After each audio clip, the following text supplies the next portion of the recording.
do any of your friends adopt? I'd be like, no, I don't have friends like that. Yeah. Like, those are other people, you know? And then you start, like, on the set, there was, you know, people visiting or consulting, and there would be like, oh, you know, they adopted or they run some foster care thing, and then you're like, oh, like, this is actually something that people really do. Well, even like dudes on the crew, that somebody would come up, you know, who's in the electrical department, be like, oh, hey, bro, I adopted 2 kids, by the way. You'd be like, really? Wow. You know, or hey, I got adopted when I was 4 years old. You just would, like, once it's Now out you see there, it now everywhere. Yeah, And people are hitting me up. Someone hit me up yesterday, like, my sister is adopting 4 siblings this week. Wow. Yeah. It's nuts. I mean, like, it's like, something, I don't want to, it's almost like when your friend gets a car, and then you start seeing it everywhere. And you're like, no, oh, yeah, it there's is that exactly car. like that, though. Yeah. We talked about that video that went around online of this little girl that realized that she's opening up a box and there's something in it that tells her that she's been adopted by these 2 people that are with her. And It's really, it's impossible to not cry. Yeah. I mean, if you have any heart at all and you watch that little girl freak out, and it breaks you up. I think that's almost the test as far as what you were talking about how, because believe me, I was test not... if you're a piece of shit or not Yeah. when you watch that. yeah, we should show that to a lot of people. Yeah. Yeah. What's your reaction? Oh, you're a piece of shit. Yeah, Okay. you're a sociopath. Yeah. But no, I mean, there's that, what you were just getting at as far as, believe me, I'm not that guy that I didn't feel special or like any one of those sort of heart of gold angels. You know, we have the line that's in the movie where Mark just says that's for the kind of people that volunteer when it's not even a holiday, and we don't do that. Yeah, you should probably tell the audience that I'm not starring in this movie right now. For people you're that starring in it? No, those people are like, so Tom stars. No, it's Mark Wahlberg. You're and starring in Rose the Byrne. movie for like 4.5 minutes. There you go. And then everyone and else then Mark did. Wahlberg stars in the rest of it. That's true. That's a good way of breaking it Well, down. the movie's only probably like 90 minutes. Yeah. So that's pretty good. That's not bad. What, probably like 7 scenes? Good scenes. Yeah. Yeah. You got a solid. You didn't make the poster. Didn't make the poster. Didn't make the poster. No. You know you made the standee though. Did you know that? There's a standee at movie theaters in here. I'll take that. They can I've steal never one. heard that word, standee. Standee. Those are the big cardboard. Yeah. Things. I never knew what those things were called. I didn't know that either. Cardboard cutout thing. That's what I always call a cardboard cutout. Real term. Is that the term in the industry? It's a real industry term. I'll say. Yeah. So because you were telling me this, and I was like, he was about to tell me before you came in. I was like, this is pretty good. Don't tell me. Save it for the podcast. It is the most press show time for a building. They usually go under. They were like, let's do some advice. Yeah. Well, first of all, I'm terrible at this. There's that. Because I don't do this thing when you direct movies, especially movies like the kind of movies that comedies, you know, big broad comedies. People don't really care who directed those movies, and I'm good with that. Like, I'm totally good with that. But what usually happens is the director usually wants to be kind of a part of the campaign. So the studio will they'll sort of throw bones and sort of like press that you can do. And I always tell them, look, if I can be helpful in any way, let me know. I'll do whatever you need me to do, but don't throw me any bones because I don't care. Right? I don't need to. So they do that to kind of pump up the ego of the director. That certain directors really want to be the next Quentin Tarantino. Yeah, I can't imagine there's some directors they really have to do it for. Well, I mean, I get it. They don't want you to feel left out or whatever. But on my first couple movies, I thought, oh, I have to do this stuff. And then I realized I actually had this experience where I was in this red carpet thing. And they brought me up to this reporter and said, this is Interesting. She had this big look on her face. And I was like, no, it's cool. You don't have to. You don't have to. She was so disappointed. She was so disappointed. And that's when it sunk into me where I was just like, oh, they don't care. They don't care. So that's fine with me. I'm good there. Well, they're such fame. They are. Those red carpet things, they're so weird. Yeah. Those things are so weird. Some people, that is the highlight of their life. Maybe that's not you. No offense. Sit Over here, Tom. Put your pose down right.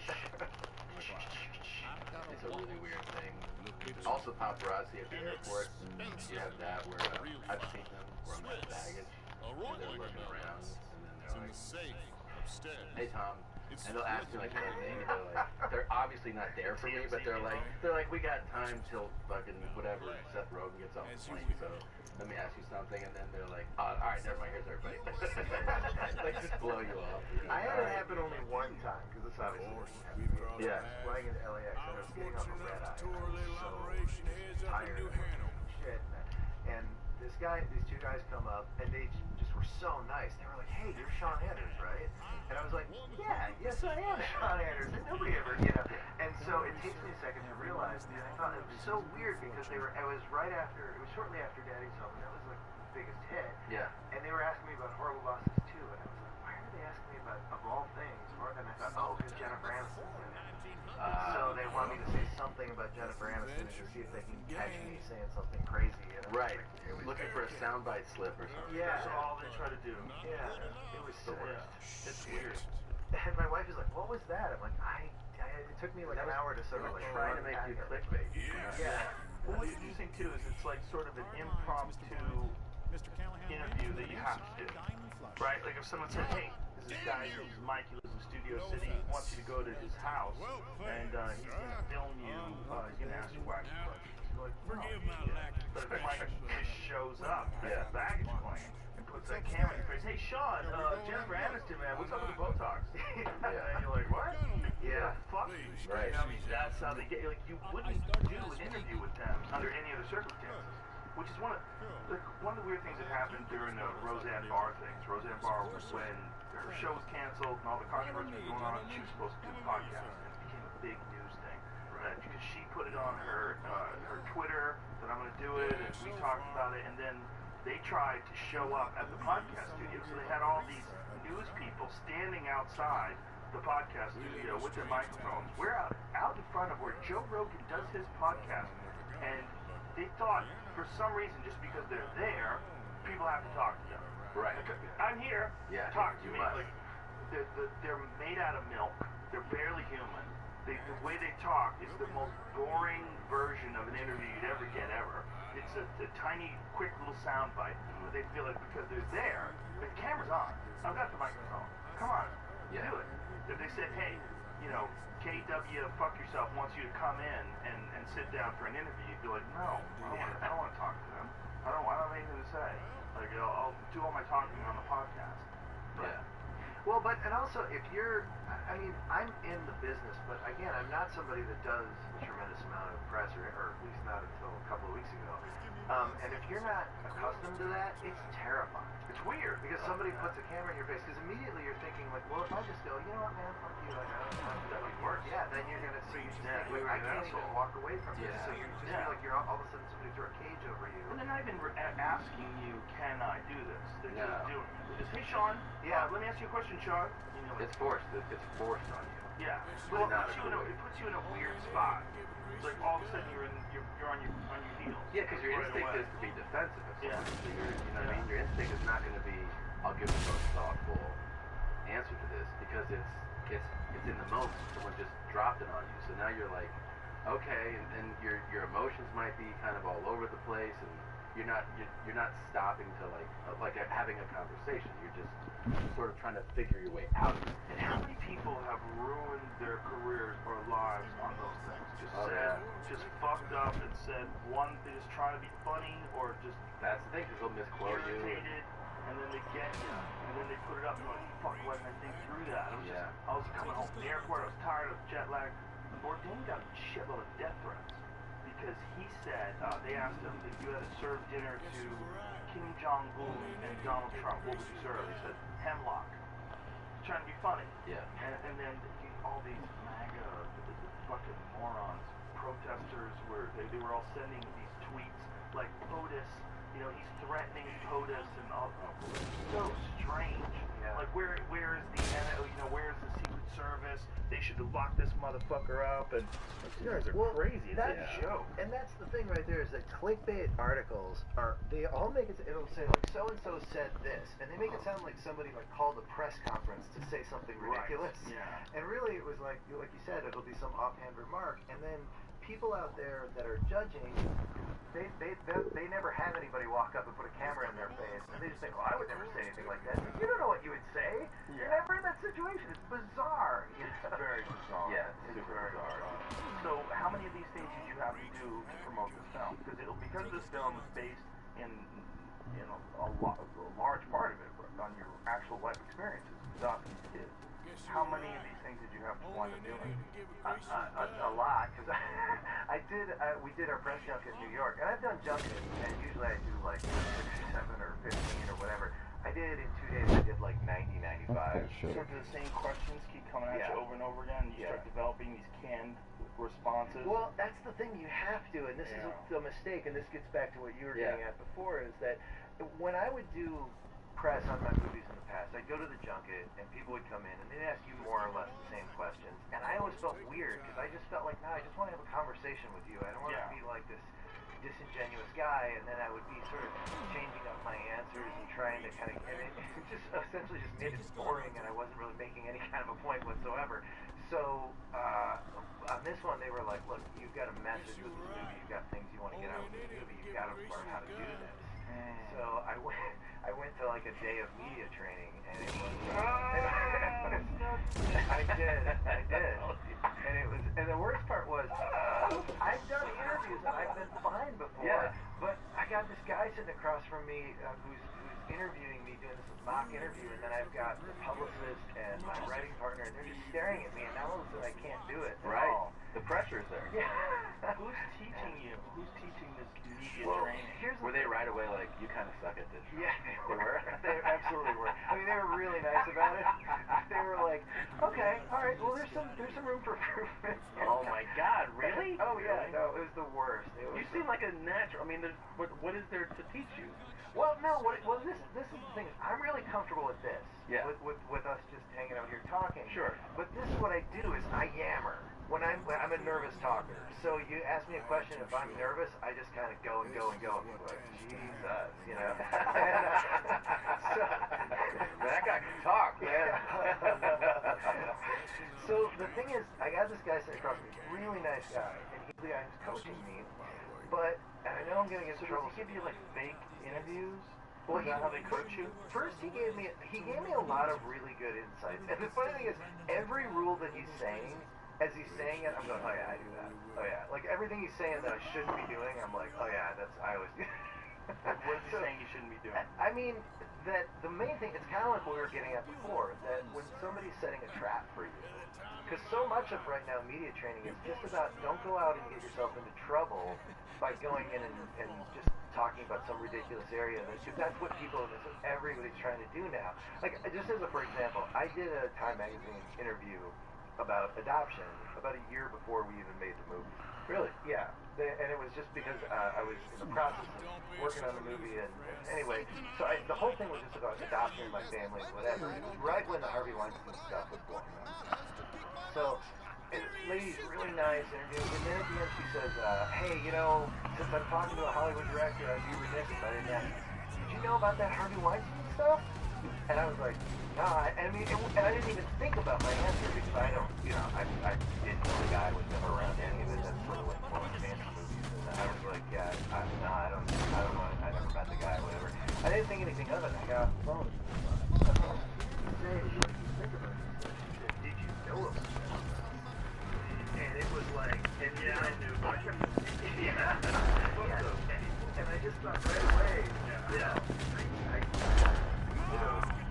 it's sneaky. That's a sneaky way of asking. It's a sneaky way to get you to. Yeah. Did you know? Yeah. Did you know? John Henry kept it in the city. Yeah, I'm such a dumb shit. I would have, like you said before, I think a year or two ago, I might have made a joke. You know, like, oh yeah, I was there. You know, like, I would have said something. See, that's what they'll say. Yeah. Turner was there. Yeah. And then I'd be like, what? I've never, you know. Yeah. So you know, a lot of it is just to kind of teach you how to just sort of stay on point so that you don't get dragged down these weird roads and things that people are looking to get you in. So did you bring up that instance when you went through the training? Oh yeah. Did you say what should I have said? I think I did. I think, and really what they teach you, it's funny because believe it or not, he said, I'm going to show you some clips of, you know, sort of doing it right. Oh, they have disaster clips. They do. And one of them, Do you have a file that you sent to Jamie before the show? Well, you guys will probably all know this one. They show of like getting really angry with this reporter. Is that the violent thing? Yeah. Yeah. I thought it was kind of great. Kick some guy's ass? That lady was like, your films are disgusting and violent. He was like, yeah, they're fucking movies, dummy. Like, he gets really upset about it. Where was this? Actually, I don't think it's the same one, because the one that I saw was a guy. Oh, I saw one with a lady. But that was via satellite. Oh, okay. So this is a different one then. There was one with a guy who's threatening to kick the guy's ass.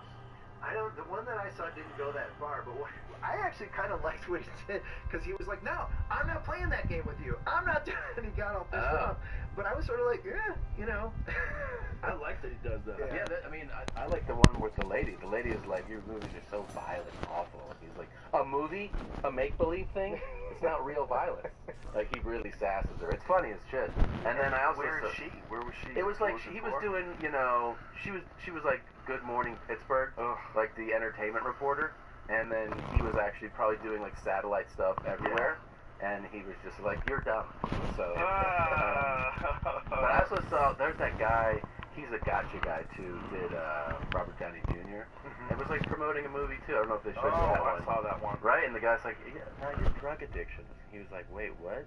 Like it was totally to try to get him to, you know, in a moment. And Robert Downey Jr. is not having it. He's like, I'm here to promote a movie. Yeah. This has nothing to do with that. Totally. Is that what he said? But let's get into your drug addiction. Yeah. He was like, during your darkest times. Like, what are you talking about, man? Iron Man's out. I'm not here for that. Well, it's just like he ends it too. They're so selfish. Like that thing is so doing shit like that is so selfish. It's such a sneaky little thing to do. Yeah. They know what do they teach you though? Like in that moment of like Quentin, they're just like don't get emotional. Well, it's like don't take the bait. And more than anything for me, because I'm from Wisconsin, and I still have that kind of everybody's nice, everybody has good intentions kind of vibe, you know. So and I had this experience on my very first movie where I talked to this reporter, because it was a movie about it was a road trip, you know, it's a silly road trip comedy, you know.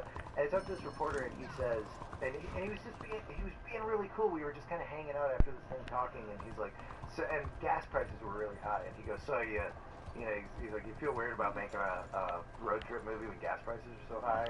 And I said like, yeah, I don't know, I you know, maybe if the movie tanks, I can just blame it on that. No one can afford to go to the theater because the prices were so high. And I don't think, and then this article comes out that the guy literally said I was swarthy looking, and he just painted me like an absolute piece of shit. Wow. And I was like, that guy was so cool. Like he was, like we were having so a nice. time talking, and then he destroyed me. I've been there. Yeah, I'm sure you guys. Yeah, it's all new to me. I remember one too that like he did it to me, like when I was just doing a phone interview for press before I was selling any tickets. And the guy was like just like a really nice guy, and totally twisted things and made it seem like just like he knows what I was saying, and he purposely twisted things around. I mean, it had no impact, but I remember reading that and being like, oh, fuck this guy, and be careful when you talk to these people, because he knows what I was trying to say, and I read this article. I was like, he misrepresented everything. Yeah. Well, that's the only way they can have fun.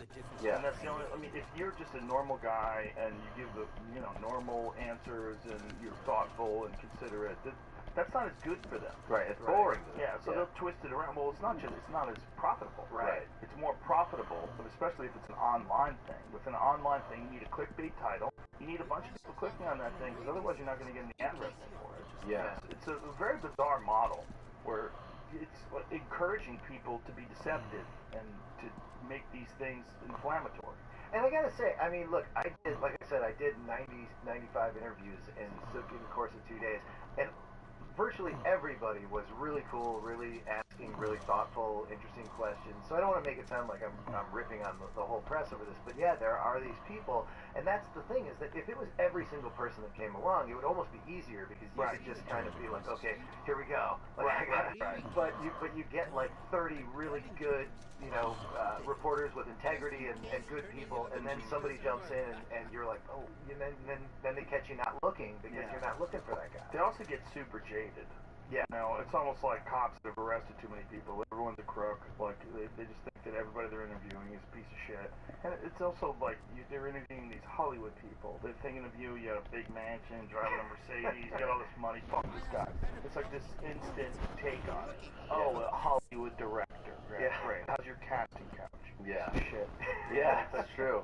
It's true. And it Yeah. becomes the game, I think, too, Yeah. for them. The game is like, let's see if I can get one. And we should be real clear. This is not most people. Yeah. Most Yeah. people are nice. Yeah. Yeah. But it's just like one, even if it's only 1 out of 10, you run into that one, you're like, fuck these things. I don't want to do Yeah. these things anymore. No, Totally. it's terrifying because you think about your family, your friends, like anybody who's gonna. Because now there is this, and I know you guys talk about this a lot. There is this culture out there where people are completely reduced to like one moment or one statement or whatever it is, and that's all you are. Is that whatever that thing that happened in that one moment. And you know, you see it happening to people all the time, and you think about so when you're there and you feel like you're just a regular guy, you don't feel like, you know, that it's really scary because you think about your kids and you think, you know, it's a scary situation. Yeah. Yeah, well, it's a weird time for these publications, too. That's another thing to take into consideration. No one's really buying magazines and newspapers like they used to. It's No. hard to sell. And so they're reduced to these online publications, and they have to compete with a bunch of these clickbaity bullshit things, and that's where the money is. I mean, even the New York Times, man. The New York Times is resulting to a lot of clickbaity shit now. And you're like, wow. Well, do you guys have that feeling like when you're online that you're on like your clickbait diet where you see things where you're like, oh man, I totally want to eat that right now, but like I'm not gonna do that. Like, All that I'm better than sugar. that. Let me look at the ingredients. Yeah. Open it up. Oh, it's so sweet. Yeah, and then you click on it, you're like, you learn to navigate it now. Yeah. Right? You read that title and you're like, I know this will have no substance. Yeah. Well, Just the headline. I'm fascinated to see where this goes because this didn't exist, right? These online clickbaity things didn't exist 20 years ago, and now they're everywhere. Yeah. It's like, what's going to happen in 10 years? Like, where's it going to be? Like, where is this going? Yeah. I'm very fascinated. You know, very, very fascinated to Because see it feels like a transitional time. It doesn't feel like it can hold out like this forever. That's true. Yeah, I agree. Because it hurts. I mean, and this is the reason why I think podcast culture is coming on strong, because it's a place where people just talk and have a conversation. And I think that fear of slipping up and people always like out there trying to get you to slip up or whatever has people not having as much of a free exchange of ideas. Yeah, you know? but through these podcasts, one thing that does happen: people will take a very small clip out of context, Right. and then write a whole article about that small clip with a big clickbaity headline like Tom Segura shits all over people in Somalia, and then whatever it is. And then you do that? No, I mean, not yet. it was a joke. I just I'm on. But then it could be completely out of context. Yeah. And over a giant overall discussion of a topic that took place over 45 minutes, and they'll take 30 seconds of that, put a YouTube clip up, and then you get a bunch of angry people tweeting at you. That's true. But the flip side of it is that I feel like in this time we're developing more of an audience that is quick to call that shit out. So like while there are going to be people that take the bait and be like, what is this? Get angry. There's a bunch of people who are like really quick to recognize that that's taken out of context. Well, it's because people like you and I and a lot of other people that do podcasts talk about that Right. all the time. Right. People hear it all the time, and they see the examples of it, and they go, wow, that's crazy. Like, Yeah. some of it is so egregious. Like, Yeah. you're a piece of shit. Like, someone should pull your license. Yeah. Like, if you're a doctor, they pull your fucking license. Right. And as a journalist, who's like a lot of wiggle room with being a piece of shit. Yeah, there is. Yeah. Yeah. But I this use the word journalist in air quotes. the podcast, this medium is just going to grow, and people are embracing more this long-form conversation. Well, and understanding things by talking about it for a while. Well, and the other part of it that I think, Keith, that gets lost sometimes is that, like right now we're talking about like journalists, but the great journalists are just as hurt by this stuff as everyone, because the people that are really out there being thoughtful, really researching their material, really talking to people, getting to the bottom of things, that whole journalistic work ethic that we all grew up hearing about, those people are just as threatened by this cheap sort of attack journalism that happens because they can't even compete with it with a really thoughtful, well-researched story. And then somebody's like, he touched the boob, and then there's like they get all the clicks. You know? I was talking to Matt Taibbi, who's a real journalist, and Matt Taibbi was discussing the pieces that he wrote on Wall Street and the crash of 2008 and all of the fucking shenanigans that went on with that, and how much just crazy shit they're allowed to do and what they can't, what a Ponzi scheme a lot of that 2008 crash was. And when I was talking to him, I realized like he had put a year into research, learning. Like he did not come from a background in finance, so he put a year into researching all the aspects of the savings and loan crisis, all the aspects of this mortgage crisis, and how it took place, and how they were making money off of this, and how they were, betting on things falling apart and moving money around, and how fucking chaotic it is, and how crazy it is. And then you think of how much time put on that, and then in proportion how few people actually read that, and how little it affected the actual economy itself, like how little things changed and how little people were outraged. Like his article, I don't know if you ever read the Rolling Stone piece on it. It's fucking amazing. But he worked on that for forever. Yeah. But you don't hear that much about it. Right. You know what I mean? It's like those people never went to jail. Billions of dollars just disappeared. It all got moved around, and everybody abracadabra, and they moved the Cape high, ta-da, and then it moves on, and he details it in this amazing way, and you realize like, wow, how many of those guys are left? How many of those real journalists are left? Right. And this is you have to get something like that. I mean, he's putting a year into just researching what this is all about. Yeah, it's fucking insane. I mean, and then instead, it's like Kim Kardashian got her butt done again. Boom. 50 times more people are paying attention to that. Well, let me ask you this, because I think in a weird way, this weird time that we're in right now could actually be the rebirth of that kind of journalism that you're talking about. Because I know that when everything was getting kind of crazy and people were, we were talking about all this, I did subscribe to some, like the online version of some papers. So I thought, I do want to support people that are actually, people with integrity that are out there chasing stories and informing the world, and helping us out. Also, they fuck you over if you don't do it. You can't read read. like 10 New York Times articles, and they cut you off. You're like, oh, you bitch. No, you have to subscribe. Yeah, good for you though. You kind of have to. I wish it was a little easier to do that. Set it up with Apple One Click or some shit. Yeah, I think it is now. Yeah, it's kind of a pain. I don't get that why I subscribe to a few of them, and if I go to the app, obviously it's fine, but if I try to read it through another link, it's like, you already, I'm like, but I'm a subscriber. I don't know, it's kind of annoying. Yeah, because then you got to jump into the app and then find the story again. And It's annoying.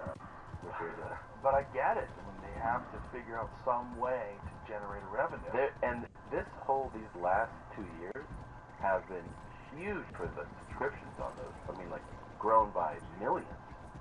As print paper has gone down, those online subscriptions have gone way, way up. Really? Oh, yeah. Yeah. Oh, yeah. So they're profitable. Definitely. I mean, I just saw that whoever the editor-in-chief of New York Times is doing an interview about, like, their recent subscription model. It was impressive. I mean, it really went high. Well, if you do good work, I mean, there's people out there that have a hunger for actual real journalism. Yeah. And also in-depth, intelligent, comprehensive understanding of what is happening. Like a real, a well-researched take on a particular situation. Well, when somebody does it like that guy did about, like, the subprime mortgage, like, and they spent all that time and they write that story. I mean, it's like reading like a good book. Yeah. You just can't stop reading. I mean, did you read that Dirty John story in the LA Times? What is that?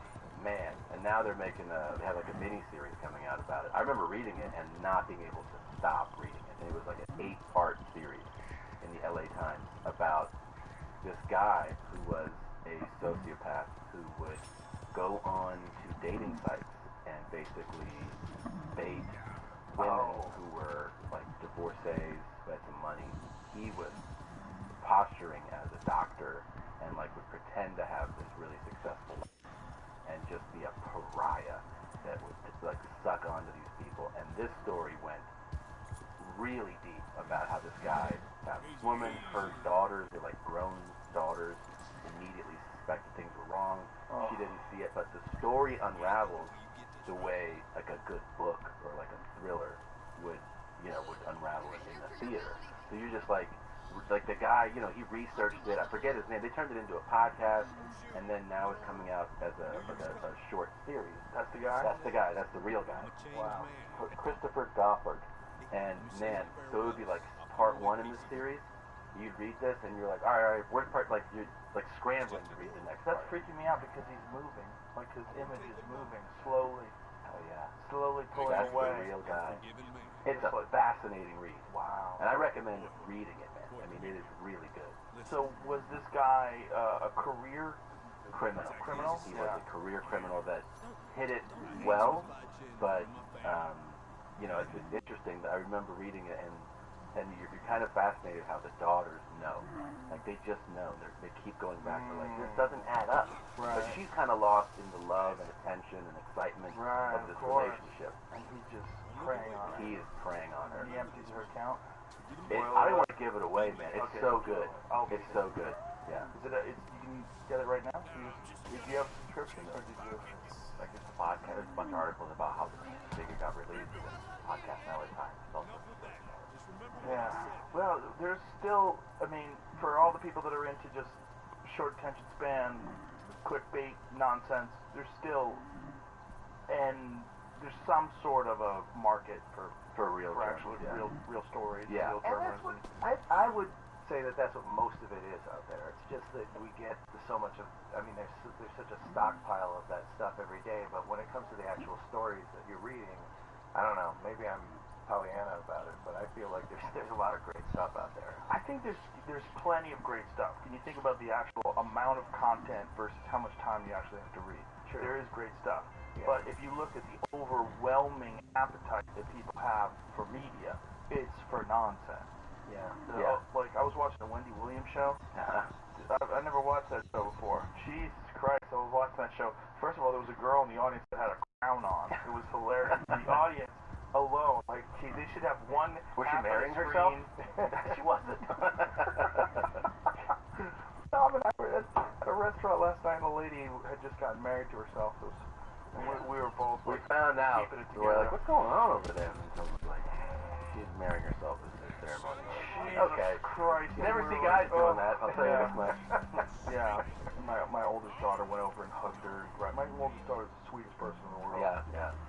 She was like, she's so sweet that the lady who married herself was like, your daughter's very sweet. She wanted to marry her. Yeah. She's like, listen, I'm married to myself, but I'll marry you too. Yeah.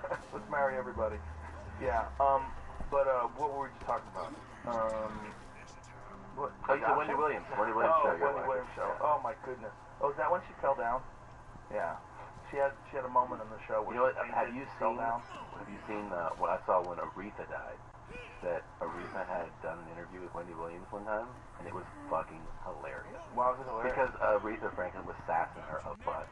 Oh, really? Like an OG sassing. It was Right. really, really funny, man.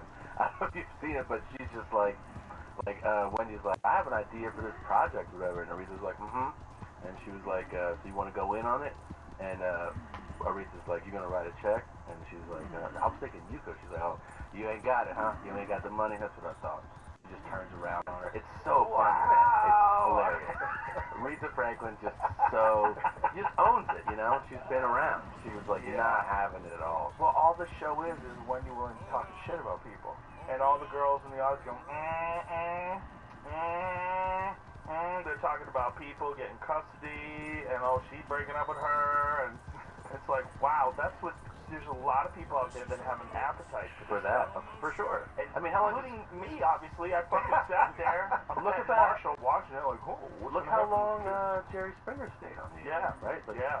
That was a fucking 30-plus year run or something. You know what's fucked up about that? Jerry Springer's a smart guy. Yeah. He's a smart guy. used to listen to him on the Opie and Anthony show. I'm like, whoa, wait a minute. This is a mayor. Yeah, he was Yeah, Cincinnati. Mayor of Cincinnati got busted paying for a prostitute with a check. So we all slip up from time to time. That's how he got caught. Yeah. Which is hilarious. Like checking his accounting. I write you a check. Lexus. Who's Lexus? Yeah, that's pretty crazy, man. Yeah, it's I don't know. I think there's plenty. What is that? Is that him? Wow. Wow, that's when he was the mayor. A young fella. Looks like he's like 40 years old back then. But it's bizarre how prevalent that stuff is online. I mean, it's just there's so much clickbaity nonsense. It's hard, but there's plenty of good journalism. There's plenty of good writing. Yeah. Well, I mean, again, like I said, when I was doing my limited experience in doing this, the vast majority of the people that I've been talking to have been really interested in just talking about adoption and really interested in foster care and all that kind of stuff. And it's been great. It's been great talking to everybody. And I think that when you have a topic like that too, it helps because they're not really trying to crush you as much when you're when you're talking to them about kids who need families and homes and that kind of thing. Right. Yeah. They have to be careful letting their piece of shit claws out. Now, you said that your experience with adopting 3 kids started out as a nightmare. Yeah. Like, how did it start out as a nightmare? Well, it goes into it. You have friends that join the military, and when they're in high school, they think they're really tough, and they're like, yeah, it's gonna be awesome. And then they go to boot camp, and they're like, oh shit, this is really hard. And then they get on top of it, and then they're good again. You know? But they have to go through that transition of like, oh man, maybe I'm not as tough as I thought I was, and then they get tough. So you never had any kids. I never had any kids. Had dog. Did the dog thing. Did the dog thing. So you know how to take care of in a very small way. I had a friend who said that to me. He's like, well, I've had a dog. Oh yeah. Talking about having a kid. I've heard that a I'll lot. fucking kill you with a rock. Better not compare the two. So stupid. Yeah, and we went from 0 kids, and you kind of think, well, I babysat my sister's kids and that kind For of how thing. long? And that's the A movie. They went to a whole movie. Yeah. 2-hour movie. And even what happens is you go. So for us, we had a really interesting experience where we went to an adoption fair, and that's in the movie. It's a real thing where because their budgets are stretched so tight that they'll have these outdoor events. Not every county has them, but LA County has them, where they'll bring a bunch of kids that are in the system and a bunch of prospective parents, and they'll just have like games and stuff going on. It's a really bizarre event. And we went, and you're there to meet kids, to meet your kids. And so we went there, and we didn't want to have anything to do with teenagers because just because we were scared. We thought we're not ready for that. We just want to find like some cute little kid that we help out. And then the teenagers are all off to the side because everybody's afraid of them. And it's the most heartbreaking thing you've ever seen because they know why they're there. Like, they chose to be there, and they know that everybody's scared of them. Right. So I was there, and I was like, oh my God, this is the worst thing I've ever seen. And we ended up sort of inadvertently meeting this teenage girl and her brother. Let me have a look. They cool kids and just scared, but we wrote them down on our sheet. Again, not what we had planned on when we did this, but we wrote them down on our sheet. We went home matchups with them because no one else was going to put them down. And we get You looking for something else? and we find out, yes, you've been matched with these kids, and we're like, okay, here we go. We're going to have, we're going to have a teenager. They were 16, 13, and 11. Yeah. Whoa. So we're kind of wrapping our heads around this the next couple of weeks, and we got to the place where we were like, okay, do this, and then we got a call from the social worker, and she said, it's not going to work out with them. They've been in the system for 4 years. The girl, she's really holding out hope that her mom is coming for her, so she's refusing the placement. And we tried to, and I was like, when you hear that, it's so, just the same reaction you guys just had.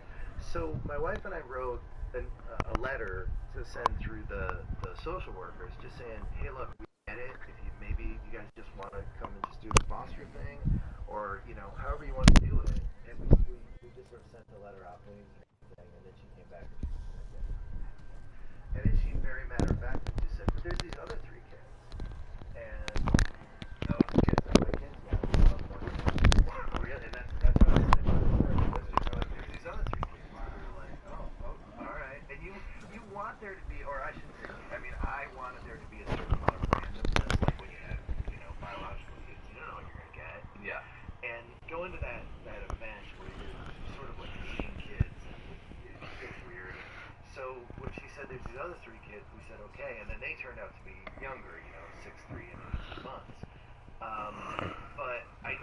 forgot meeting that girl and brother and sister. So when the time came that we were going to make a movie about it, that was the genesis of the Lizzie character.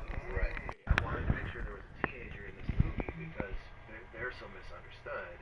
And in the process, I went out and met with a bunch of families that had adopted teen girls, and then met with a lot of those girls, some of whom are grown up and some of whom are still, with their families. And this is the thing, the scariness that we're all talking about. Every one of these families that I met with, just great stories, like amazing great stories, like hard times, trying to make that connection and whatever, but everybody with the same story, wouldn't have it any other way, changed our life for the better, met these incredible kids, and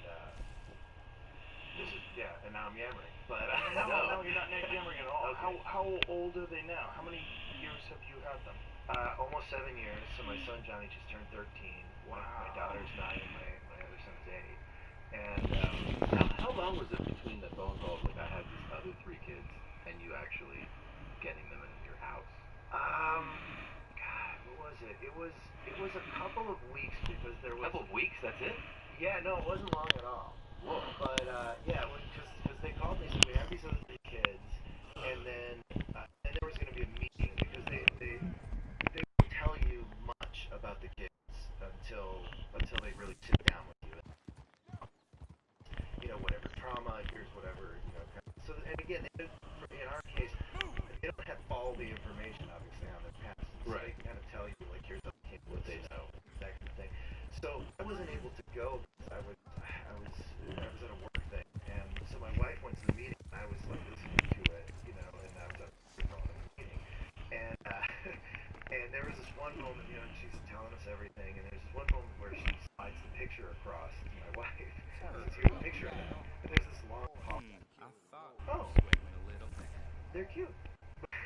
They didn't sound cute by the inflection in their voice. And you're trying not to, you're trying not to be that guy, that, like, what do they look like? Yeah. but you don't want to be shallow about it. I mean, Sure. Kids are kids, and you're gonna fall in love with them regardless. But everybody wants to think kids are cute, whatever. So it was funny when I saw the picture was just a weird, bad picture of the kids. Like my son, who was 6 at the time, looked like he was 11, and it was just the look on his face, whatever. Hard. Yeah, he looked hard. And we go over to the house, and these kids are adorable. So this is, sorry, I'm getting ahead of myself. So we have the meeting, and we go, okay, we're gonna go meet with them. And just to be clear, we didn't say, okay, we got the picture, because the picture was kind of like neither here nor there. We were just like, all right, let's go meet these kids.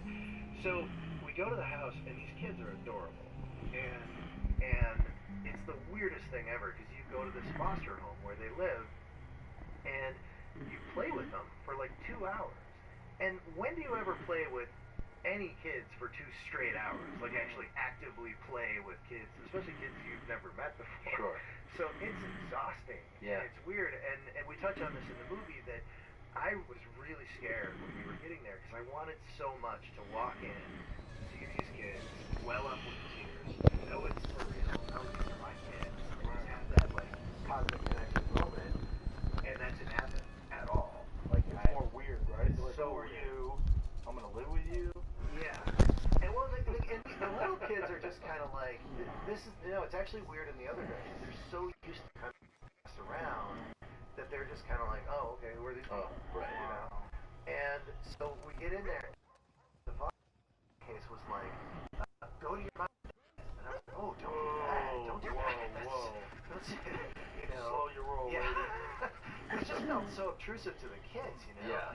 And so we would go there every day for 5 straight days. We would go there when the kids were off school, and we'd go and play with them in the backyard, and then you take them to the park, and take them out for ice cream, and you're just kind of like getting to know these kids that are strangers. You trying to change their names? Yeah, first day. As soon as we walked in, I was like, you're a woman now. No, we didn't do that. But a little one wouldn't even know, though, dude. Yeah, Year that's and a true. half. That is true. That is true. No memory. You know what? A lot of people do. In fact, a lot of kids, a lot of older kids that sort of have that will want to change their name, not just their For last a new, name. fresh start. Yeah, that they'll just want to, Yeah, I really? thought, I don't have any experience with that, but I've heard that sometimes Wow. kids will choose. There was a young young lady that was at the screening last night who her picture is at the end of the movie, and she's in Ireland getting a PhD right now. This girl, Wow. foster parent. She's amazing. Yeah. And she had chosen Jade. Yeah, I mean, that seems like it would mean something. Yeah, now that I think about it, it just seems, changing a name. Yeah. Especially as a teen. But I mean, I get it if you're saying, like, I want to put everything in the past. Yeah, you want to have a fresh start, really lock it down. This is the new me. Right. It's my I'm new Kobe life. Bryant. I used to be number 8. I mean, obviously. Well, and that touches on something that is really difficult when you're doing this as an adopted parent, is that you're trying to walk this line all the time. Where I you apologize. need to claim For these his kids smell. for your own. Why You don't need we to be come the back person who's like, to something you're with us. more Like, we're with you. We got your back. We're behind you. Like, you need to do that. That's what these kids don't have. Right. Thing that we all take for granted. Right. We have these parents that love us no matter what knucklehead things we do. So you're trying to do that, but at the same time, you're trying not to impose your world on them because they're coming into it with their Very own, silly. The man is a mentality, moron. culture or whatever it is that behind them. So you're always trying to kind of be careful and walk this line between I'm a good shot. It won't even bringing them in, flinch. but not trying to change them. I can't lose. Did the I don't 6-year-old know. already have things Masculinity or die and be spared his Yeah. company. Come, so Yeah, please. he was. Well, the funny thing is, my son is really athletic, and I'm really not. So I know you guys are, but I'm so not. And Me especially. He's an acrobat. You saw what I was doing yesterday. Cousin animal. But no, he's really athletic, and he's just always been, good with all of that stuff. And it's funny for me because I wasn't that kid at all. But it's great for me because I'm like, he's able to do the stuff that I wanted to do badly when I was sports, and I so wanted to be good at sports. Yeah. And he's really good at it, and it makes me. What does he play? Whatever he plays, he's just pretty good. Like football for a while, and draws now. Soccer. Away from the Well, of cross course and you did. football. We all know you're hardly Playing with sentient Brendan at Schaub all. the other day. Another I had no idea how many people get knocked the fuck out playing with lacrosse. Really? Oh my god. Violent, man. Violent. We were saying, like, there's a difference between this even and football in that they're striking each other. They're allowed to hit each other with a stick, but they're also striking each other with elbows.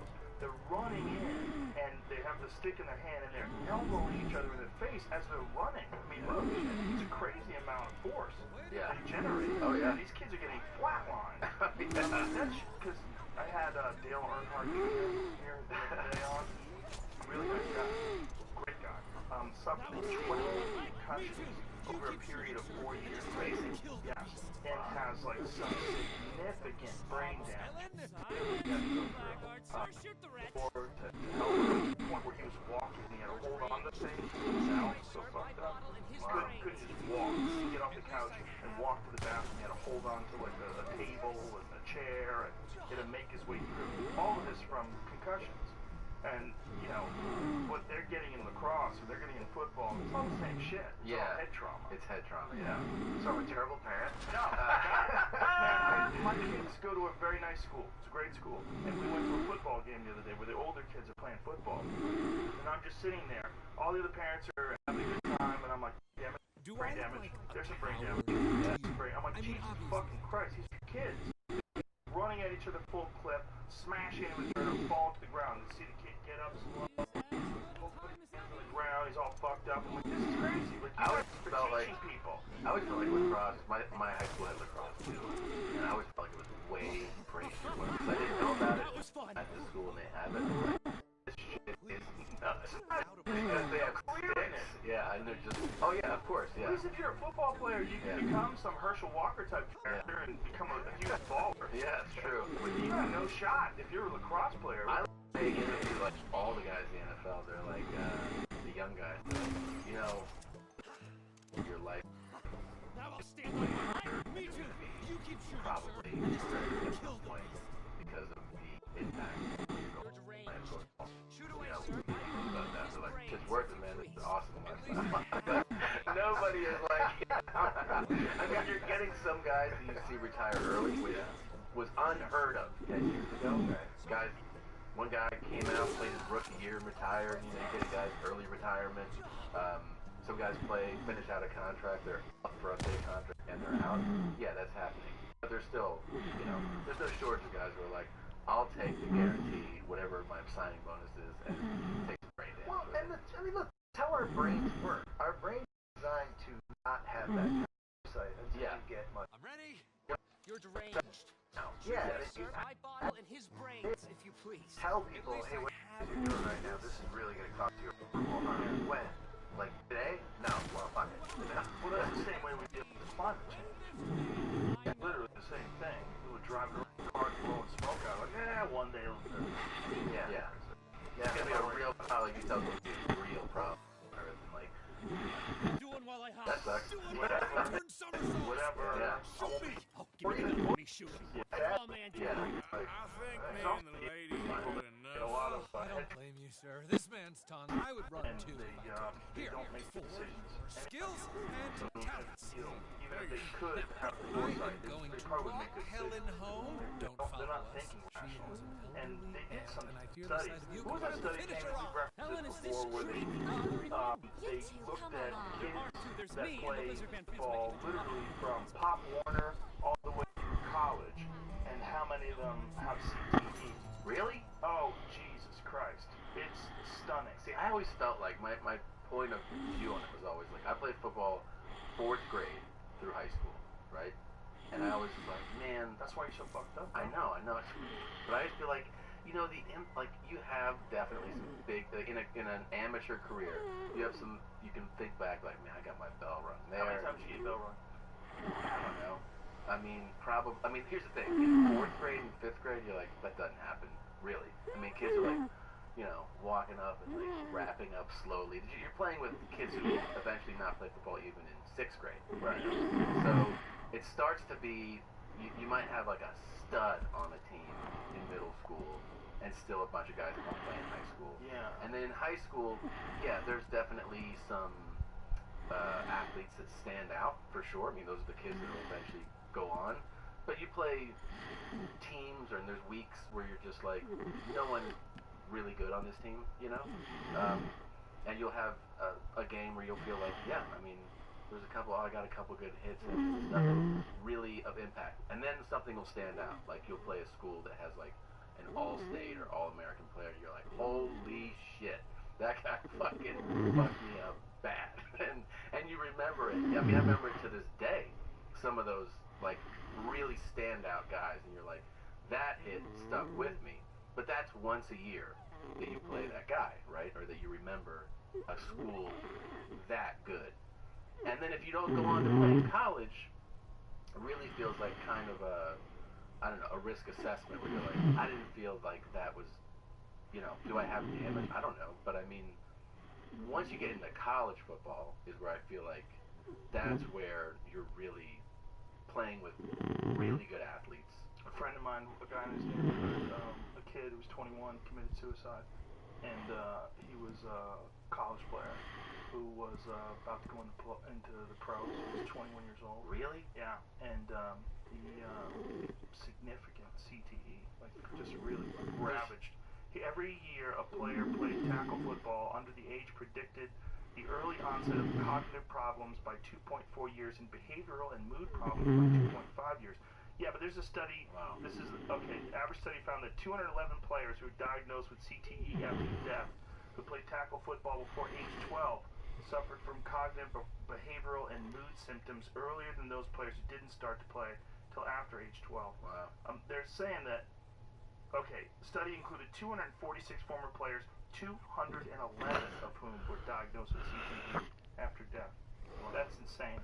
Well, in college, there's no such thing as getting around real high impact hits. No, That's it. no Those are all such thing. people that know how to play.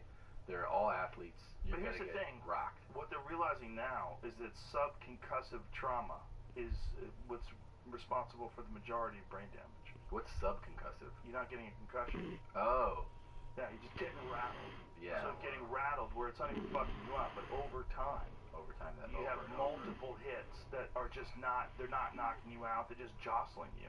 You can Those even, happen a lot. Yeah, you even get it from getting hit to the body. Right.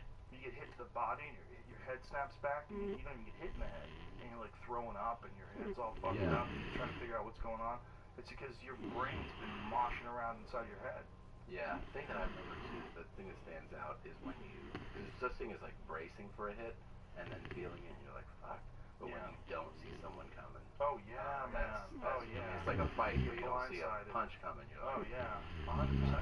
Yeah. Yeah, it's dangerous. You guys are saving my child's life right I'm now. telling you right now. he's Because good. it's funny, dude. because I don't know that much about lacrosse. I had to actually like YouTube lacrosse to be like, how do you Jamie, play this? You know? Some of these. Pull up the video, because there's some videos of some fucking hits that we were watching the other day, and Brendan played lacrosse in college. He played lacrosse in college? And football. Jesus And Christ. then he fought in the UFC. Yeah. So his brain looks like a walnut. It's gotta be, man. gotta You be talk to all him, fucked you up. kind of know. Yeah, it's a crazy fucking sport. Look Oh. at this. Boom. Watch these guys. Just over and over again, these guys getting KO'd. Boom. Boom. See that? I mean, they're smashing each other. The impact is horrific. Oh, look at that. Boom. These are strikes. This is like me kicking somebody in the head. This is not much different than a kick in the head. You're just hitting them with an elbow. But the amount of force, so these guys are getting kicked in the head with these helmets on. Yeah. And if you think the helmet's protecting your head, that shit ain't protecting anything. Boom, look at that. Boom. All right, look, I don't know anything about this stuff, but I've thought for a long time, hard helmets gotta just make it worse, right? Well, it makes you more confident that you could slam your head into somebody, and then you don't realize how bad you're getting fucked up from that. You know, it's your head. When you get hit in the head, even though you have a helmet on, it's not going to crack your skull. Your brain still It's hitting the substantially- size of your skull. You know? You get serious punishment. It's smashing around in there. All the connective tissue. It's like it's awful. It's awful. Boom. And this is coming from a guy who's probably seen. I've probably seen more people get fucked up than 99.9% of the people that have ever lived. Right. In terms of like being there live when someone got the fuck beaten out of them, Yeah. I've probably seen more people get the fuck beaten out of them It's true. than almost anyone that's ever lived in history. Yeah. There's probably a small handful of people that have seen more. Sure. See, How I'm many still fights in have you that. called? Hundreds. Thousands. Thousands. At least more than 1,000, probably 2,000. But then I've seen more. I mean, I've seen a bunch live, and when I was competing, I saw a bunch of people get fucked up. I mean, it's just, I've seen it a lot. It's that when you can avoid that, avoid it. You know, especially something like lacrosse. You can't make a career out of it. Like, get out of there.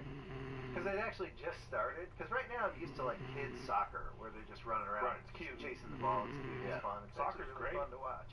And yeah, my son just got into lacrosse, and we play catch with the lacrosse stick, and it's great. We have a good time playing catch with it. But no, I haven't seen him get About tennis, Even man. soccer, Yeah. even soccer, which you think, you know, who's getting hurt in soccer? Soccer, from heading the ball, just heading the ball flying out, you hit it with your head. Soccer players are suffering from CTE to the point where they're starting to minimize the amount of heading they do in practices. Really? Yes. This is what we're finding out about brains. And this is, you know, there's a good friend of mine, Dr. Mark Gordon, who specializes in CTE. He deals with a lot of soldiers coming back, and a lot of them that are, like my friend Andy Marr, where they would blow open doors. So they'd set up a charge on a door and step back, boom, door blow.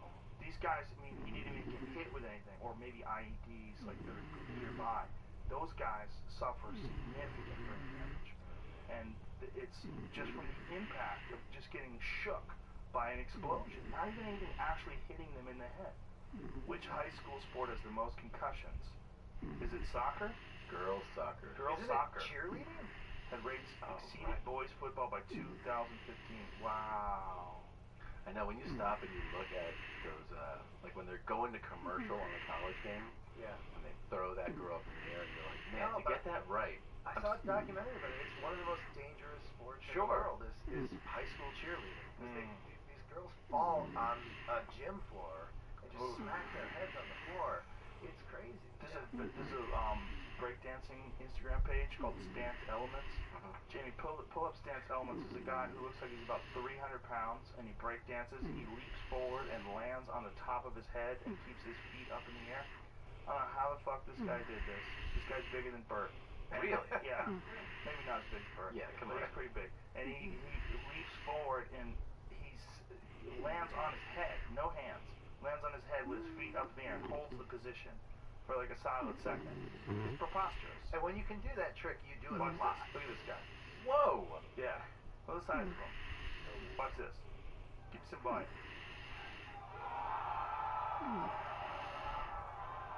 That guy will need a disc replacement within the next month. Oh my god. That is so much weight on your fucking head. He's probably so dizzy and he's playing it off. yeah, I know. That ain't shit, bro. Look at that. Oh! I gotta tell you, you guys are making me feel so good about my mostly sedentary lifestyle that I've led my whole life. Because I have not been hitting my head at all. It's safer. You're definitely safe. Don't hit your head. This is coming from somebody who watches people get their head hit for a living. Don't do it. I'm feeling really good now. Usually I feel more shamed for the way that I've been conducting myself. But, It's just when you can avoid it. I mean, look, it's not a bad way to make a living if you want to be a fighter and you really want to do it, and you that's your drive. You should do it, but you should really learn how to defend yourself correctly and learn Yeah. the right technique. But when you're doing it for recreation and you're doing something like lacrosse where you're running at each other full clip and smashing into each other, and that's within the rules, like I think we're operating on ancient information. That's what I Right. think. I think most of these systems that they're setting up, most of these sports rules and a lot of the organizations, they're all operating on these old ideas of brain damage. That's why I'm freaking out when I'm going to this school football game. And I'm watching this, I'm like this is just brain damage. I'm watching brain damage. And I'm watching it that's promoted by a school. And school pride, yay, everybody Yeah. go. Yeah, we're playing another team. Let's hope we beat them. How are you going to beat them? You're going to fucking slam into them. But yeah. And give them concussions.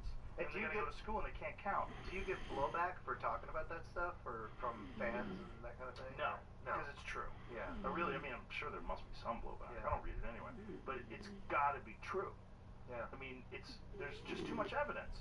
I just think you choose wisely. Just choose. Don't not take risks. I mean, if you really want to be a BMX rider or a professional skateboarder, you're gonna take some knocks. It's just part of the program. Just don't do it if you don't have to, Yeah. because it piles up and there's no coming back. You know, when you go and you have like significant brain damage, I mean, you can get therapy that can help you. It can, but you're gonna. There's a road you're going down. Yeah. It's your brain. I know. You see, I mean, HBO's actually have been doing a lot with that Real Sports show Mhm. for years now. Yeah. There's follow-up pieces on CTE, and man, it is devastating to see some of those guys. Some of those guys are like in their 50s, you know, 60s, and they're not there at all. Dude, I put a video up on Instagram or on Twitter. I retweeted it, and it's boxers, where it shows the boxers when they're young and they're talking, and then it shows them like at the end of their career. Yeah. They're retiring, and then they interview them, and you see them like just completely gone, like a shell. Yeah, I saw an interview with Riddick Bowe a while ago. Really bad. Oh, it's awful. And I remember even, a good one was actually kind of funny, was James Toney.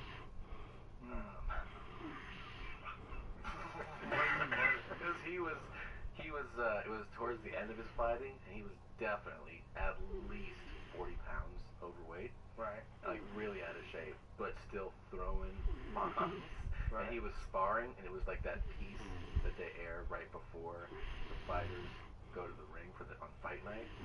And I mean, he's definitely taking some shots and giving some shots, but he was sparring, and they were throwing in fresh bodies for him to spar against. So it was like, 2 minutes with this guy, and then boom, fresh body.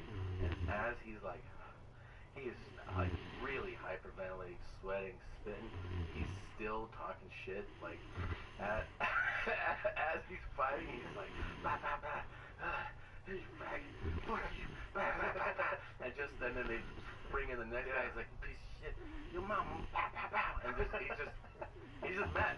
He looks like a total mess, but he's just like talking shit, calling guys faggots and shit, like as he's barely making it through these sparring sessions. And I mean, but he's one of those guys he had to fight. Yeah. He had to fight. Well, especially towards the end of his career, he took a fight in the UFC. He did. Yeah. He's the only like real world champion boxer that ever fought in mixed martial arts in the UFC. And Wow. Randy Couture ankle picked him took him down, strangled him. Right away. Yeah, it was easy. I mean, it's just, I don't even think he really bothered learning. Right. I think he He's just like, took a I'm lights paycheck. out, Tony. I think he just put the gloves on and got in there and just had no idea what to do when Randy got a hold of him. He was clearly untrained. Low ankle, low single. I mean, this is the beginning of the fight. Randy just immediately mounts him, punches him in the head a bunch of times, and then strangles him. And, Randy was just honestly being nice.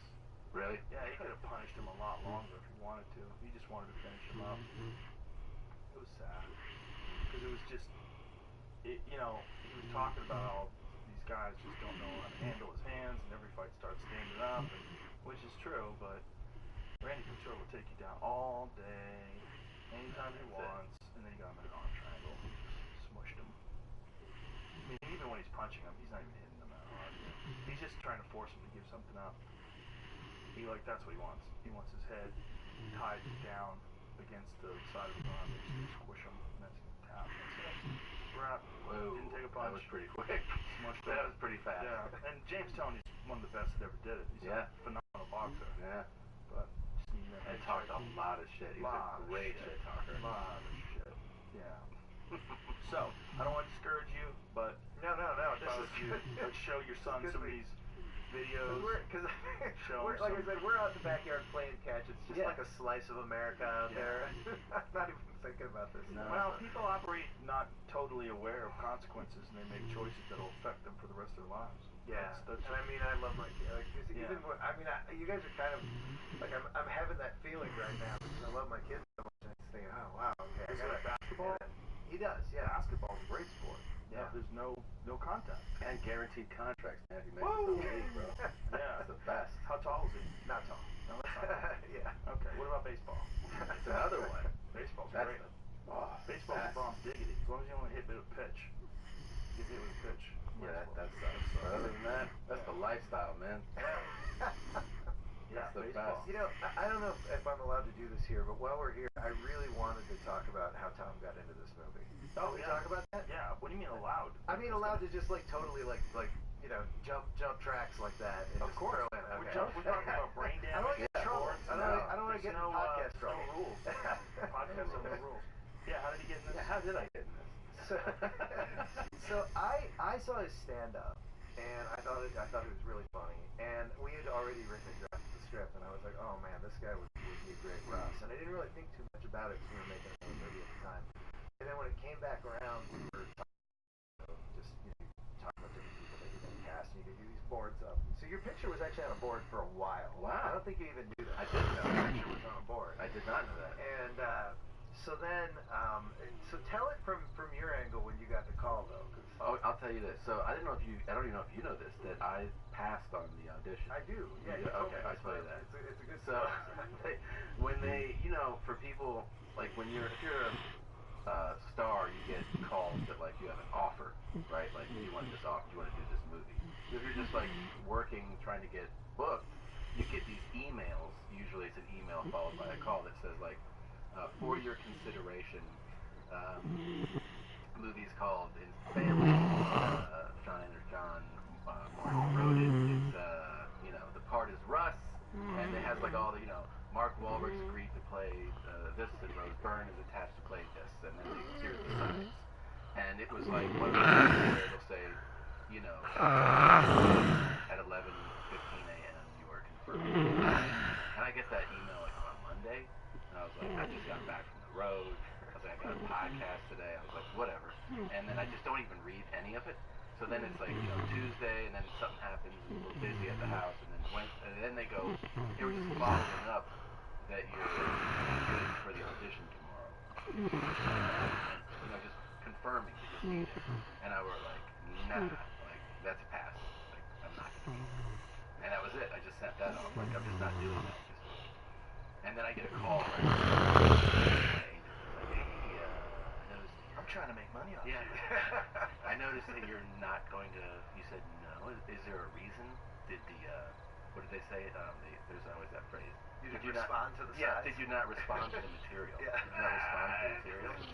And I go, oh, I haven't even read it. And they go, well, why aren't you reading was like, because I just planned my week. Like, I've had this with my kid, I traveled, I'm doing this, I just got a lot going on.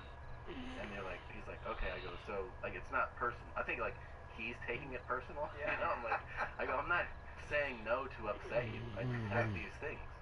He's like, okay, well, the director specifically requested that you audition, and, like, as you know, that doesn't happen a lot with you. So, like, do you want to reconsider? And I was like, yeah, hold on a second. I go, he's asking for me to, they're like, yeah. I go, No, wait, all did right. you believe him, or did you think he was I did. manipulating you? I did believe him because, I mean, he's never said that. I didn't know. You know, a lot of times I've done things where, like, the producers are in the room on this session or that stuff, and I go, okay, well, here's the deal, man. I'm not going to go in unprepared. So, because now the audition's in 24 hours, so I go, I'll do it, but you have to buy me a couple more days. I have this the rest of the day. Like, I'm not going to do it tomorrow morning. Yeah. And he was like, okay, I'll see what I can do. And then he comes back, he's like, they said they're good for Monday or whatever. And I was like, great. So, and then I tried to prepare for that, you know, because they told me, the director, I was like, I can't go into this thing like that. So then I'm like, really trying to prepare for that. And then I go in there and it was you're on Skype. Well, okay, so here's what happened from my end. Because you didn't show up, I had to go back to Atlanta. And so then we had to do the Skype, which meant See, I did for everybody else. Because you didn't show up. Well, who organized it? What kind of nonsense agency are you with that they booked you something and don't tell you that they booked it? Well, they do that where They just book it? no, they'll set up at a time, right? Like it's very common where they'll go 11 a.m. This is Thursday. your agent. Yeah, Now, they must have nothing to do with your project. nothing. That's the problem. They don't know what you're booking. So they just think that takes precedent. They also will be like, hey, you have an audition Friday, and I'm like, well, I'm in Philadelphia. And they're like, you're in Philadelphia? Is there any way you can There's a move different that? agency Yeah, for yeah. your stand-up as well. Oh, Christ. Is there any way you can move that? They really fucking say that? Oh, yeah. I had an agent Oh, tell yeah, me. let me call the 10,000 people that are waiting Yeah, for me. I had an agent go like, why don't you just, it was about like booking something, booking, and I was like, when does it shoot though? Like if I book it, when does it shoot? And it was like, just, you know, October 3rd or whatever. I'm like, oh, but I'm in Sacramento. He's like, just do that. And I was like, yeah, but it's 2 theater shows, like 5,000 people. And he was like, oh, really? I'm like, yeah. Like, you think I just move it aside? I'm like, why don't you know that? My calendar's public. Yeah. You know, like, just look it up, man. But, yeah, they'll give you answers that day. Quit acting. You should make this. I'm sure this one's gonna be awesome. Make it get heard. They do. I'm in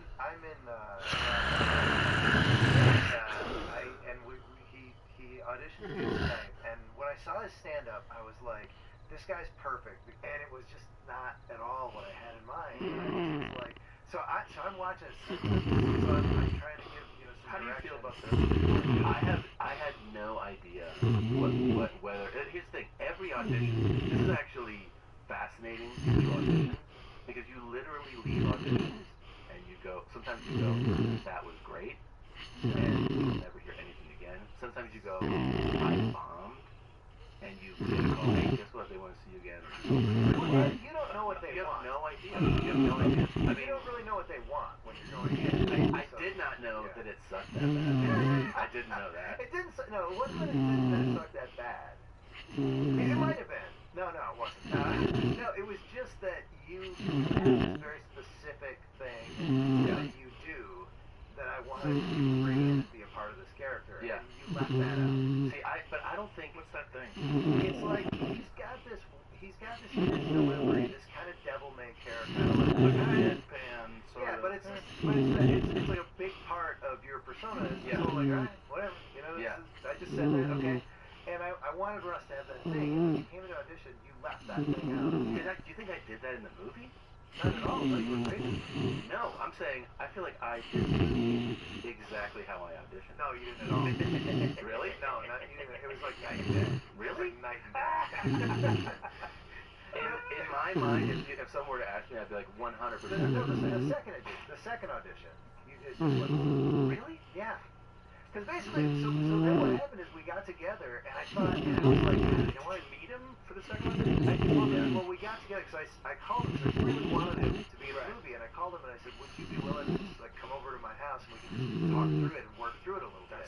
That's a hard point. Yeah. I made jokes about that. I made jokes about that immediately to him on the phone. I was like, am I going to give you a pass? He was like, all right. But can I tell you, I got to go back. This is more embarrassing. I remember leaving that audition. That now you're telling me this is the first one, and telling my agent, like, there's no way I can get them better. I did tell him that.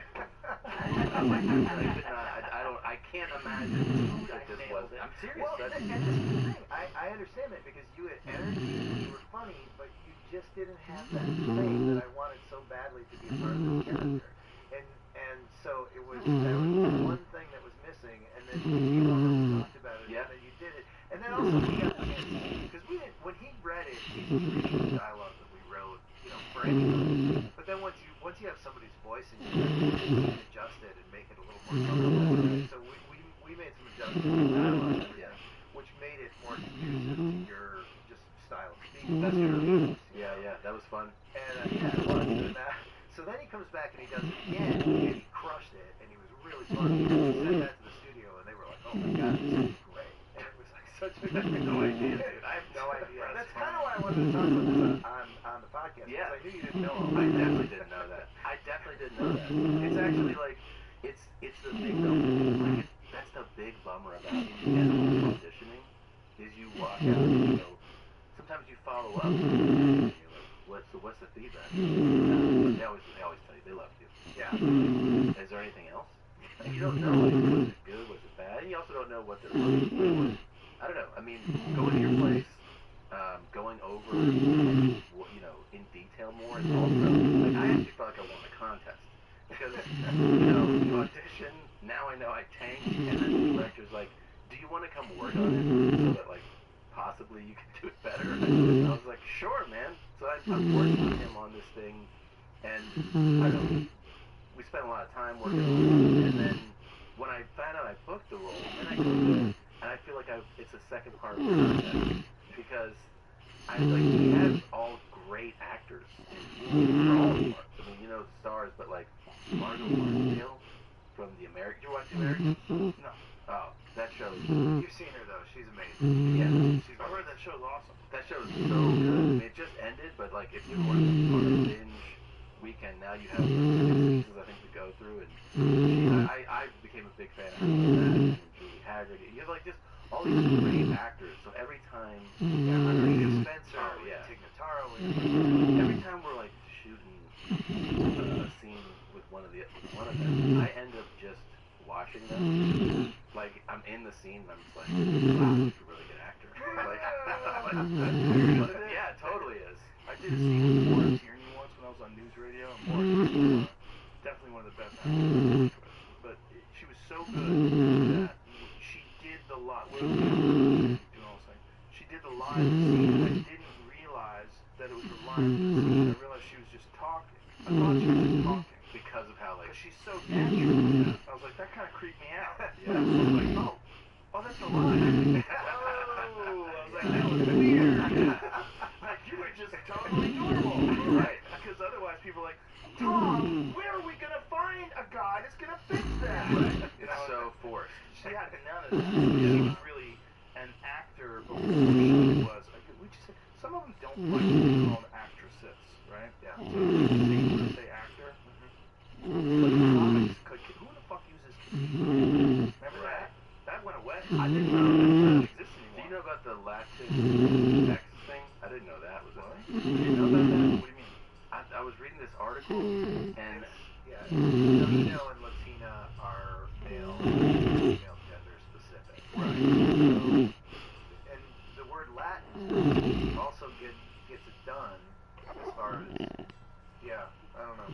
yeah, so it's supposed to be like that's how you Latinx. Right. Yeah. You're supposed to say Latinx. Is this new? It's a couple of years, they can fuck off. Well, see, in Spanish, the masculinized version of these words is considered that obviously doesn't work for some of us, like myself. And so I think it's appropriate to define masculinity as gender neutral. So I'm Latinx. Well, it's interesting. My kids are Latin, and this is another one of the things that we touch on. And we touch it. Well, we touch on this a little, not this pronunciation, or but we touch on that a little bit in the movie.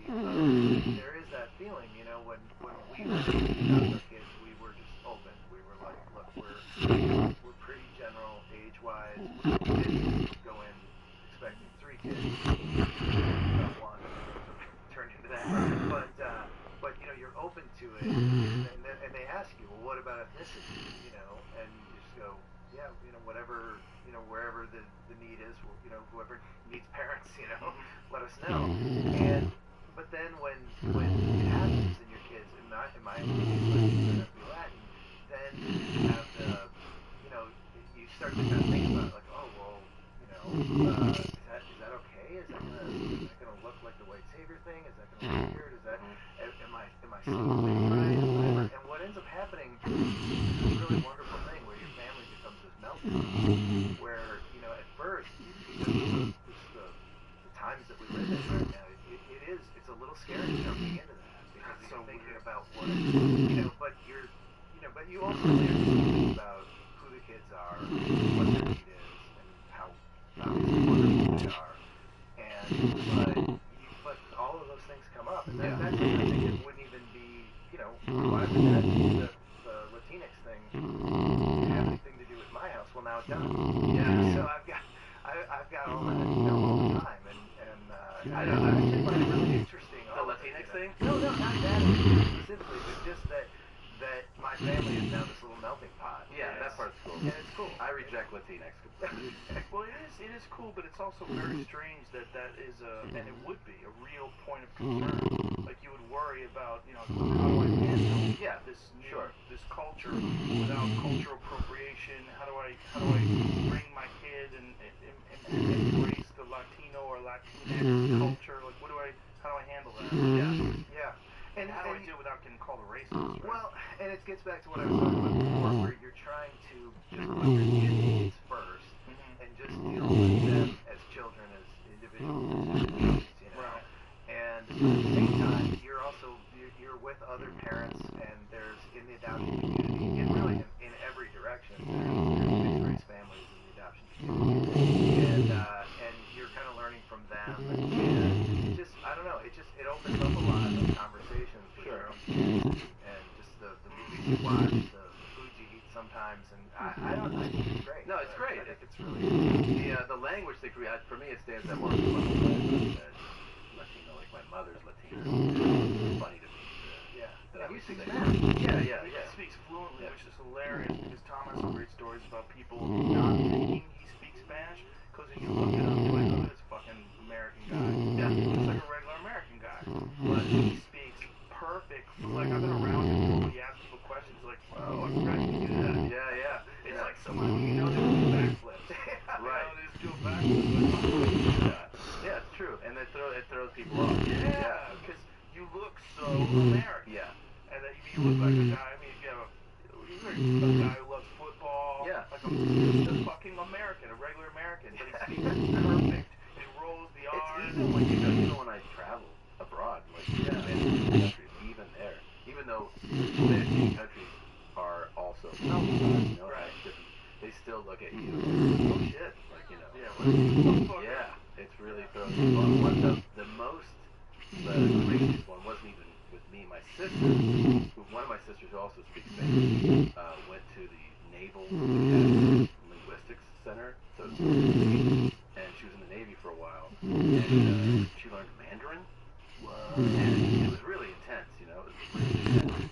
And we went to a restaurant, and the guy, it was one of those restaurants, like a Ventana type, where they chop stuff up, and the guy was, where he's from, and she starts speaking Mandarin, like he saw a ghost, and she's spitting back to him, and she's fluent Mandarin,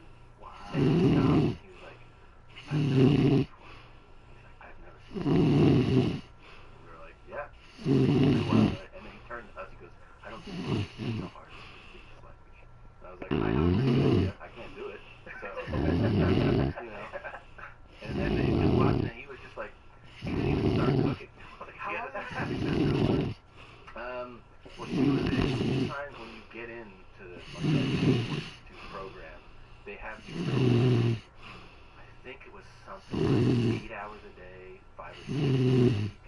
So it's really, it's almost like just learning Mandarin? yeah, and it overwhelms people. People drop out, almost like in a physical stress way, you know, where like people just can't, like boot camp.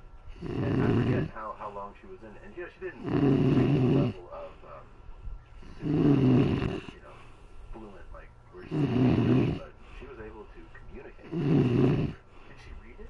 Reading and writing. That's the thing is, she was telling me one time about how many characters, unbelievable, and like sounds for expressions. Like I don't remember it, but she was like something like "oh," and then she was like actual phrase. You know, like there's so many, and that there's characters and entire expressions. Our brains are so our alphabet and way. It's a real job to learn that. It really is fascinating when you travel and people speaking their native tongue and you realize how extremely different languages are across the entire world. Yeah. It's just unbelievable. You know, Thailand, talk Thai, and everything stretches. You get like a stretch to it. It's like a weird it's a very odd language. I'm like, compare that to like German. Yeah. You know, like those hard sounding, really like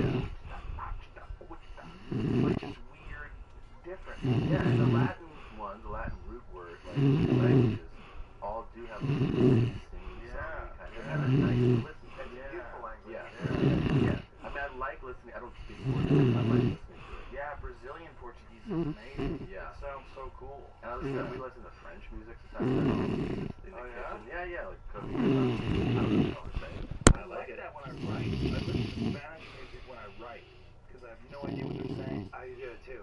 Where you listen to music in a foreign language, so Yeah. that it doesn't impede distract you. Yeah. It's like it sounds good. It gives me a little something, but I can still think about the exact things I'm thinking. Well, I recently had this interesting experience. I sent you one of them that, you know, the trailers get, the movie itself and the trailers get dubbed into all kinds of different languages.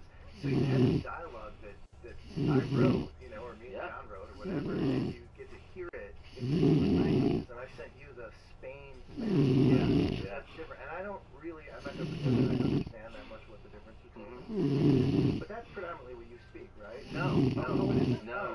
What I speak predominantly is just like specifically South American and more specifically Peruvian style. Oh, okay. Yeah. All right, great. So, But I mean, I studied in Madrid for 6 months, and once your ears are trained to it, you can listen to someone say a sentence and know that it's Spain. Like that's It's the Cuban version of it, which is crazy. yeah. The wild version. All the island dialects sound dramatically different. You know, like if you listen from Cuba, Puerto Rico. Is it a comparison to like English speakers from America versus English speakers from Ireland? It is, yeah. I would say, you know, I always think of like our Britain, you know, in a way, like the language. Probably English is from England. Right. That's Spanish and you got Castilian, you know, that comes from Spain. They're speaking OG Spanish, and then it all kind of came over here, and it's influenced. And every country has different ways to say, obviously different slang, all different curses, all different expressions, completely different. Even words like as simple as like to pick up, you know, coger, pick something up. You know, you say that in Mexico or Argentina, it literally means to fuck. So, yeah, so if you're like, like you're saying like, I want to fuck this water, like, but fuck this bottle, yeah. My mom told me in Argentina, like when her youth and traveled there, the bellhop, and she was like, which is like pick up and so she was like, okay. She was basically in slang saying, fuck my cookie. It's just so like there's also like severity of words, like joder is the word, like there's so many ways to say fuck.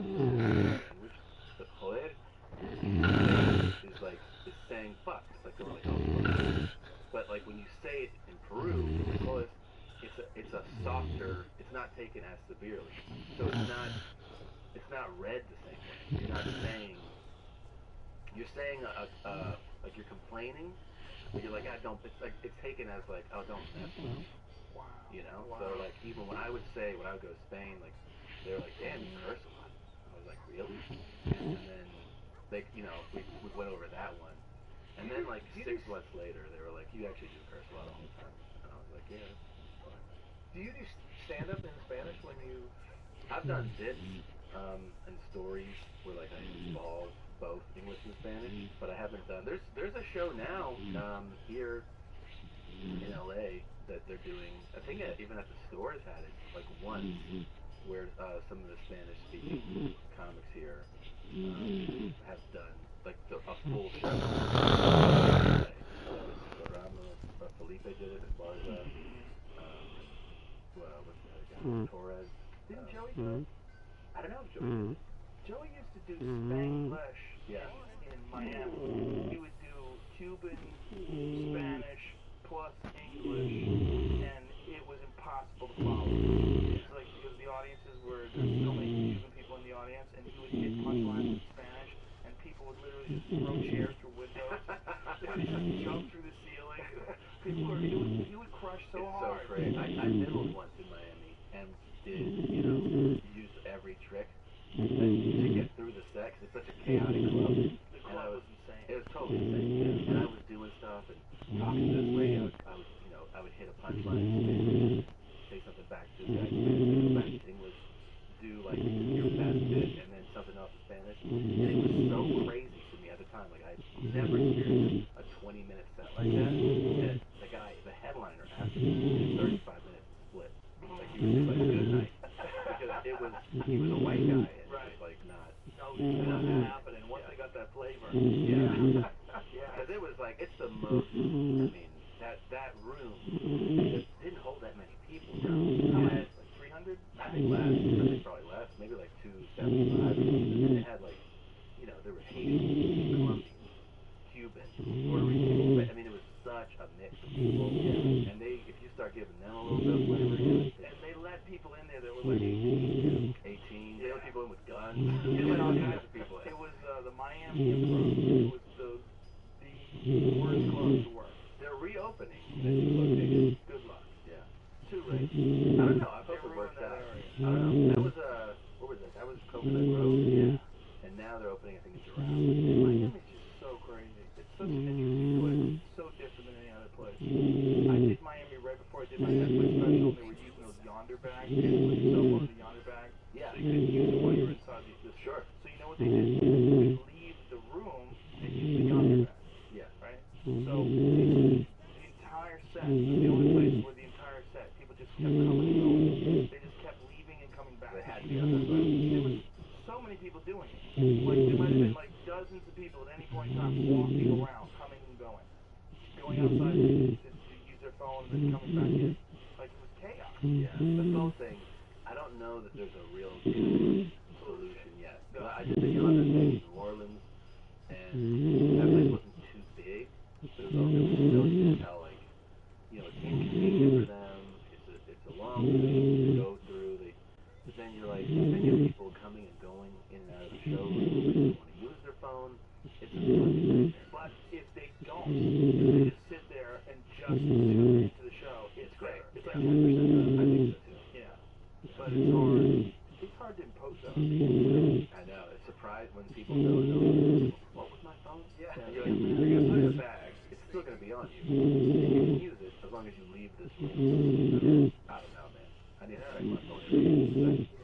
Yeah, I had to let people know. But there's some people that just want to film everything. When you get on stage, you see people just stand there. What are you doing? And they're holding a phone up, filming you. Like, you're making this whole thing so much weirder. Yeah. Do you understand what you're doing? You basically know. Like, three guys at the airport. It's like they're watching a show. Like, holding it up in front of them. Like, they're not even looking at you. And it's comedy. Yeah. I went to a daddy-daughter dance with my daughter, and it was the weirdest thing. This guy was dancing like this. And I realized that what he was doing, it wasn't about the moment. I mean, a little bit, but it was more about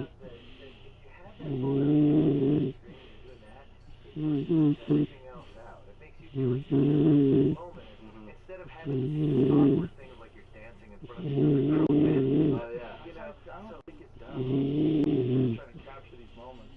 You know, you're painfully aware that you'll be sick for a year. yeah, but not all night. You know what I mean? Because like, that's the problem. Is you wind up as a parent, you wind up with all this video that you're never gonna watch. But you think illogically. Yeah, maybe. Just collecting video. Collecting like hoarders. Well, the thing that made me think of it, though, is that I was more comfortable when I had the phone on. I was like, oh yeah, because I feel like I'm doing something, like I'm not just dancing, like I feel like I'm just, doing my thing. I'm doing like a parental kind of thing, I'm just documenting my cute kid. But then when I put the phone away, I felt a lot more exposed. Like, okay, and I thought, it was painful for everybody. And Bad dance. it was like, it's terrible. And every guy there